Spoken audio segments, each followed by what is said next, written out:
শোলাকিয়া ঈদগাহ ময়দান বাংলাদেশে অবস্থিত একটি বৃহৎ ঈদগাহ মাঠ, যা কিশোরগঞ্জ জেলার পূর্ব প্রান্তে নরসুন্দা নদীর তীরে অবস্থিত।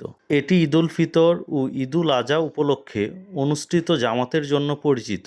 শোলাকিয়া ময়দানকে দেশের সর্ববৃহৎ ঈদের জামাতের স্থান হিসাবে বিবেচনা করা হয়, যেখানে প্রতি বছর বিপুল সংখ্যক মুসল্লি নামাজ আদায় করে। বিভিন্ন সূত্র অনুযায়ী সর্বশেষ ঐতিহাসিক শোলাকিয়া ঈদগাহ ময়দানে 31 মার্চ 2025-এ 6 লাখের অধিক মুসল্লি অংশগ্রহণে ঈদ উল ফিতরের 198তম জামাত অনুষ্ঠিত হয়।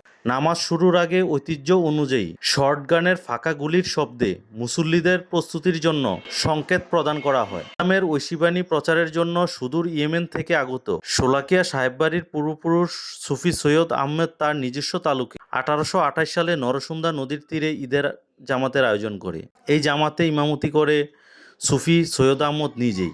অনেকের মতে মুনাজাতে তিনি মুসলমানদের প্রাচুর্যতা প্রকাশে 1.25 লাখ কথাটি ব্যবহার করেন।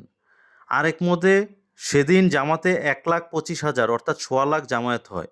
শোলাকিয়া ঈদগাহ মাঠের আয়তন 7 একর। ঈদগাহ মাঠটির চারপাশে উঁচু দেয়ালে ঘেরা হলেও মাঝে মাঝে ফাঁকা রাখা হয়েছে, যাতে মানুষ মাঠে প্রবেশ ও বের হতে পারে। এছাড়া এই মাঠের প্রাচীর দেয়ালে কোনো দরজা নেই। শোলাকিয়া মাঠে 265 সারির প্রতিটিতে 500 করে মুসল্লি দাঁড়াবার ব্যবস্থা আছে। ফলে মাঠের ভেতর সব মিলিয়ে 1,32,500 মুসল্লি নামাজ আদায় করতে পারে।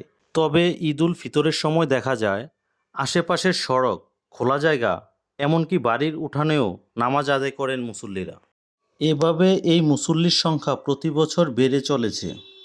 শোলাকিয়া ঈদগাহ ময়দান বাংলাদেশে অবস্থিত একটি বৃহৎ ঈদগাহ মাঠ, যা কিশোরগঞ্জ জেলা শহরের পূর্ব প্রান্তে নরসুন্দা নদীর তীরে অবস্থিত।